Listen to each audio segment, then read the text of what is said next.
So he is like an atheist. He doesn't believe in God. And what he said that we don't believe in Quran and you should not believe in God. Why in this 21st century you are believing in Almighty God? This in modern era, the science technology is that much higher. Then why should you believe in God? You should not believe in God. You should do what is better for human beings. Thank you. The brother asked the question on behalf of his friend who's an atheist, that why believe in God in this age of science and technology, be a good human being. Brother, the first thing I'll do is I'll congratulate your friend. Why? Because most of the human beings, unfortunately, they are doing blind belief. He's a Hindu because father is a Hindu. He's a Christian because father is a Christian. Some people are Muslim because their father is a Muslim. This friend of yours, atheist, is thinking. He may be coming from a religious background, but he may not agree that the God which his parents worship, they are worth being called as God. So the reason I congratulate him is because he has said the first part of the Islamic Shahada, La ilaha, there is no God. The only thing I have to do is prove to do illallah but Allah, which I shall do inshallah. So this person, half my job is done. To the other non-Muslim first, I have to prove to him the God is worshipping is false God. And then prove to him about true Allah subhanahu wa ta'ala. This non-Muslim is an atheist, half my job is done. He's already said the first part of the Islamic Shahada, La ilaha, there is no God. The only thing I have to do is illallah but Allah, which I shall do inshallah. Now since you said your friend believes in science and technology and the world is advancing, I will ask the atheist a question, that suppose an equipment is brought in front of him, who no one in the world has ever seen. And if the question is asked to your friend, that who will be the first person who will be able to tell you the mechanism of this equipment who no one in the world has seen? Who is the first person? And the reply he will give, he may say that the manufacturer, or he may say the inventor, or he may say the creator, or he may say the maker. Whatever he says, it will be somewhat similar. Either creator, maker, manufacturer, inventor, whatever it is, it will be similar. And the second person is whoever the creator, inventor, manufacturer has told, he'll be the second person. But the first person would be the creator, the manufacturer, the inventor. Keep this answer at the back of your mind. Then ask him the next question, that how did our universe come into existence? So he will tell you that, today science is advanced and we have come to know that our universe was once a primary nebula. Then there was a big bang. There was a secondary separation, which gave rise to galaxies, the stars, the sun, the moon, and the earth on which we live. When did you come to know this?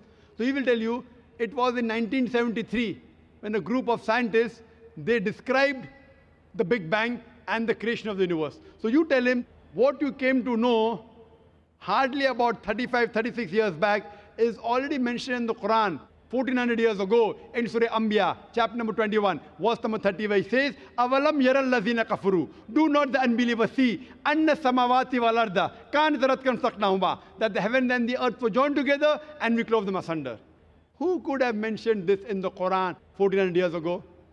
So the atheist may say, maybe it was a fluke. Don't argue. Continue. Ask him the next question. What is the shape of the earth? So he will tell you, previously, the human beings thought that the earth on which we live is flat. It was in 1579 when Sir Francis Drake, when he sailed around the earth, he proved that the earth is spherical. You came to know in 1579, hardly 400 years back. Quran mentions 1400 years ago.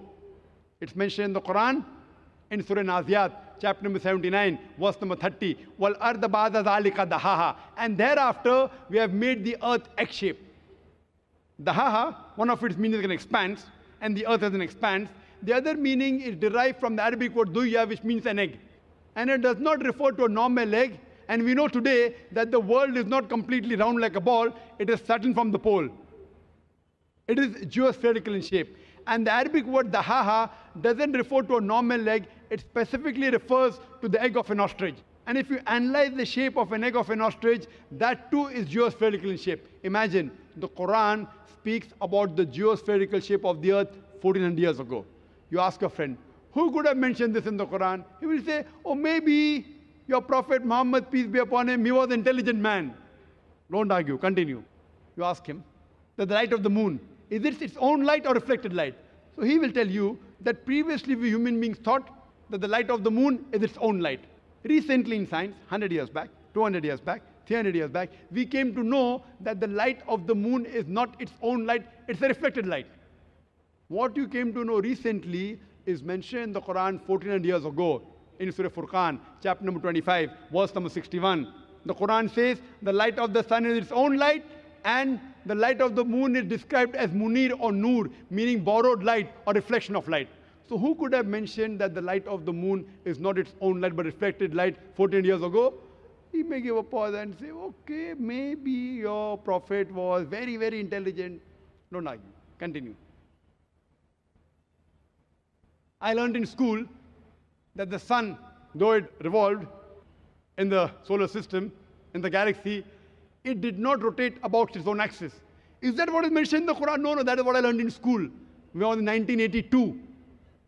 1982, 27 years back, I had learned that the sun was stationary. But Quran says in Surah Anbiya, chapter number 21, verse number 33, Huwa allazi khalaqal layla wan nahara. It is Allah who has created the night and the day. Wa shamsa wal qamar, the sun and the moon. Kullun fi falakin yasbahun. Each one traveling in orbit with its own motion. That is because yasbahun means it describes the motion of a moving body. So Quran says the sun and the moon, besides revolving, it even rotates about its own axis. And today science has come to know that the sun takes approximately 25 days to complete one rotation.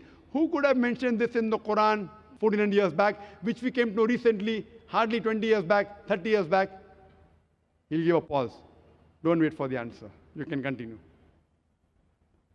Quran speaks about that the sky, Almighty God, has made a protected ceiling. Without it, life cannot exist on the face of the earth. In Surah Anbiya, chapter number 21, verse number 32.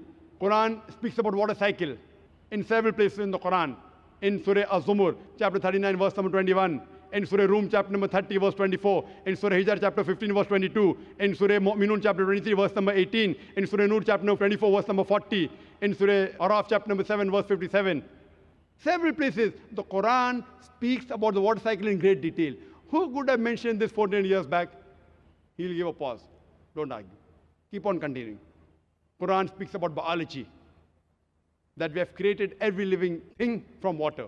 Quran speaks about botany, that we have created every plant in pairs, 2 and 2, in sexes, male or female. In Surah Taha, chapter number 20, verse number 53. Quran speaks about that the animals have been created from water. Surah Nur, chapter 24, verse number 45. Quran speaks about that human beings have been created from water. Surah Furqan, chapter 25, verse number 54. The Quran speaks about genetics, that it is the male fluid which is responsible for determining the sex of the child. In Surah Najm, chapter number 53, verse number 45, 46. And Surah Qiyamah, chapter number 75, verse number 37 to 39. The Quran speaks about embryology. The Quran speaks about geology. The Quran speaks about oceanology. You can give a talk for hours together. After every scientific sign mentioned in the Quran, ask your friend, who could have mentioned this in the Quran 14 years back? The only reply I can give you is the creator, the manufacturer, the maker, the inventor. This creator, this manufacturer, this inventor, we Muslims call as Allah, we call him God. So today, science is not eliminating God, it is eliminating models of God. La ilaha illallah. That's the reason a famous philosopher by the name of Francis Bacon said, little knowledge of science makes you an atheist, but in-depth knowledge of science brings you closer to Almighty God. So you can ask your friend to see my video cassette, Is the Quran God's Word? And Quran Modern Science, in which there are various other proofs talking about the existence of Allah subhanahu wa ta'ala. Hope that answers the question.